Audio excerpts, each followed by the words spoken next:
En direct de Washington. Merci et bonsoir Stéphane Juffa.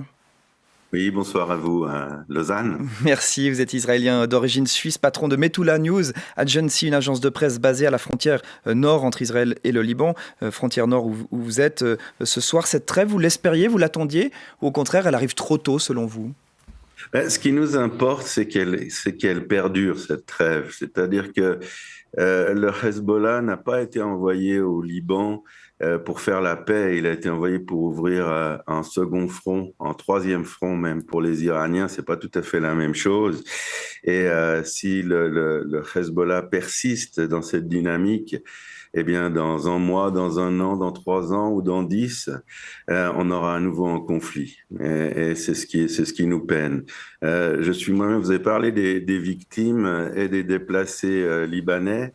Vous avez parlé des bombardements sur le Liban. Il faut quand même pas oublier que c'est le Hezbollah qui a attaqué Israël le 8 octobre et qu'aucun coup de feu n'a été tiré depuis Israël sur le Liban pendant en tout cas les 10 ans qui ont précédé cet événement. Et vous faites Donc, en fait, justement partie des oui, 60 000 Israéliens qui ont quitté leur ville et leur village, trop proche de la frontière libanaise. Justement, est-ce que vous pensez pouvoir rentrer chez vous bientôt?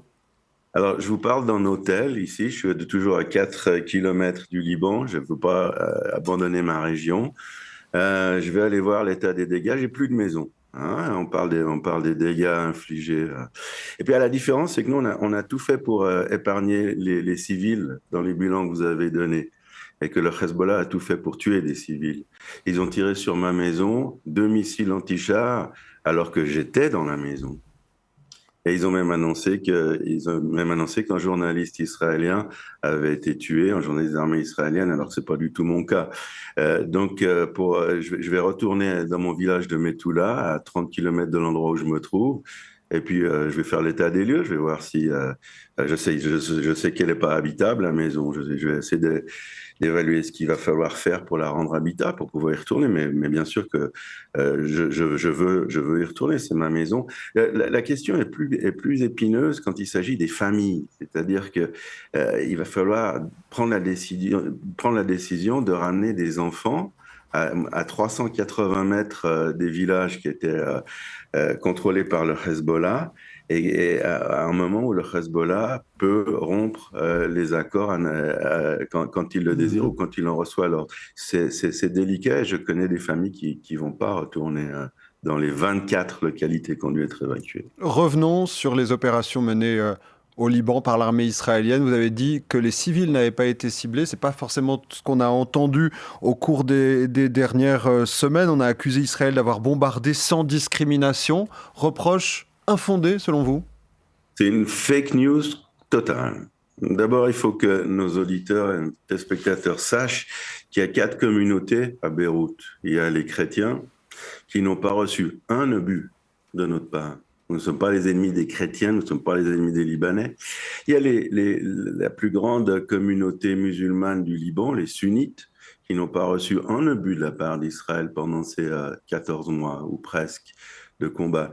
Et il y a les Druzes, une nationalité, une composante de l'État libanais, qui n'ont pas reçu un projectile de notre part. Mais quand même, Stéphane Juffa, sur les 4000 morts qu'on estime du côté du Liban, ce ne seront de loin pas tous des membres du Hezbollah. Il y a beaucoup de civils parmi eux. Non, il n'y a pas beaucoup de civils parmi eux. Vous dites passablement de choses qui sont péremptoires. D'abord, il n'y a Mais c'est ce que pas... nous rapportent des journalistes sur le terrain, par exemple. Non, c'est pas. Ça dépend quel journaliste. Ce que je vous dis là, malheureusement, ce que je vous explique, c'est qu'un quart de Beyrouth a été attaqué par l'armée israélienne. Le quart où se situaient les chiites, et personne ne le sait en Suisse. Je suis suisse aussi. Je sais ce qui se passe. On pourrait être en train de prendre un café à Djounieh, un quartier de Beyrouth, sans qu'il se passe absolument rien, sans qu'on soit menacé, rien du tout. Et j'ajoute une autre chose, avec votre permission. C'est que même dans la Dahia, dans la zone sud contrôlée par le Hezbollah, on n'a pas, contrairement à ce que vous laissez entendre, bombardé. C'était pas ni Dresde ni Coventry, la Dahia. C'était des immeubles, et uniquement des immeubles qui abritaient des armes et des munitions du Hezbollah, ainsi que des quartiers généraux. Et un petit instant, s'il Mais vous plaît. revenons quand même juste à cet accord, Oui, non, Stéphane Juffat. on le dit jamais. Mais, Mais vous l'avez dit là. Non, mais j'ai une autre chose à dire qui est assez importante. En 3 secondes, puis après on revient à l'accord En quand même. 3 secondes, ça ne va pas prendre plus de 3 secondes. Avant chaque frappe, l'armée israélienne a informé les habitants qui servaient de bouclier humain au Hezbollah qu'on allait frapper ces bâtiments.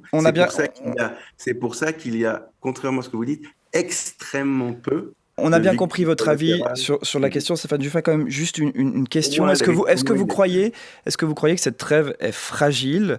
Est-ce que Israël va la respecter? Et pourquoi on ne la respecterait pas? Qu'est-ce qui vous laisse à penser qu'on ne la respecterait pas? On n'a pas commencé cette guerre. Moi qui habite Mettoula depuis 30 ans, je peux vous dire qu'il n'y a pas une maison à Mettoula où il y a une arme, où il y a des munitions. Il n'y a personne depuis Mettoula qui a tiré sur le Liban. Il n'y a personne qui a menacé le Liban.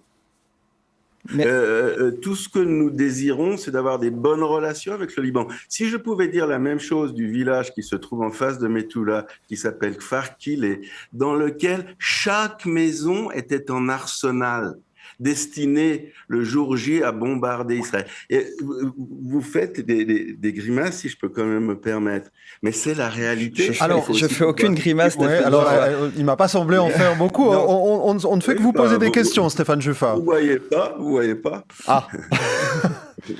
Moi non plus, je dois dire. Mais... Non, on ne vous faisait pas de grimace. Merci beaucoup, Stéphane Juffat, d'être venu partager votre ressenti, votre position. Ressenti, c'est ma position d'analyse stratégique. Patron de Mettoula News Agency, une agence de presse basée à la frontière nord entre Israël et le Liban. Merci beaucoup et belle soirée à vous. Bonne soirée à vous. Bonne soirée à la Suisse romande. Voilà.